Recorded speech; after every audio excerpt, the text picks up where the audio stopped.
Hi friends, welcome to our channel. ఈరోజు మా ఇంట్లో దుర్గమ్మకు చేసుకుంటున్నాము. అందుకోసమని అమ్మవారికి ఎంతో ఇష్టమైన పిండి వంటలను అయితే తయారు చేస్తున్నాము.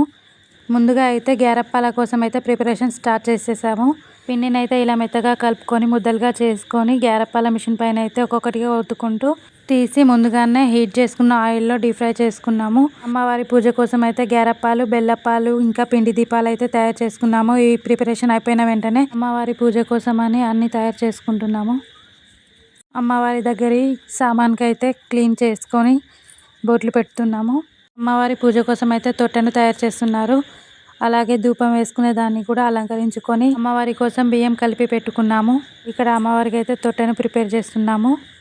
అమ్మవారి గురిగిలో పసుపు కుంకుమ వేసి కలుపుకున్న బియ్యం కూడా పోసుకున్నాము.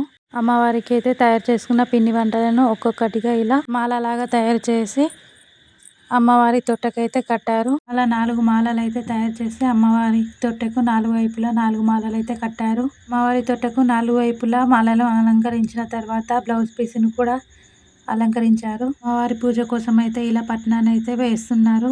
ఇలా అమ్మవారి పట్నం వేసిన తర్వాత అమ్మవారి పూజ కోసం అయితే అన్ని సిద్ధం చేసి పెట్టుకున్నాము. అమ్మవారి పూజ కోసం అయితే పసుపన్నము వండాము.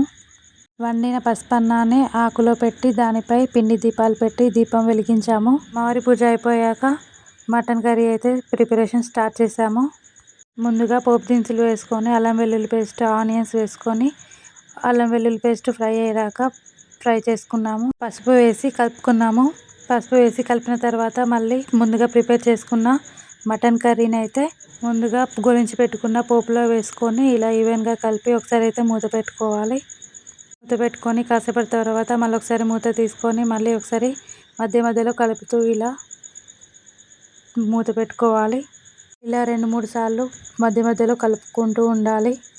పీసులు కొంచెం ఫ్రై అయ్యాక కొద్దిగా వాటర్ని యాడ్ చేసుకోవాలి. వాటర్ని యాడ్ చేసుకున్న తర్వాత మూత పెట్టేసుకోవాలి. మళ్ళీ కాసేపు అయినాక తీసి చూస్తే ఇలా ఉడుకుతూ ఉంటుంది. ఇలా ఉడికిన తర్వాత మళ్ళీ ఒకసారి కలుపుకోవాలి. కింద ఉడికిందో లేదో చూసుకుంటూ మాడిపోకుండా చూసుకోవాలి. కర్రీ అయితే ఉడికిపోయింది. Thank you for watching. Bye bye.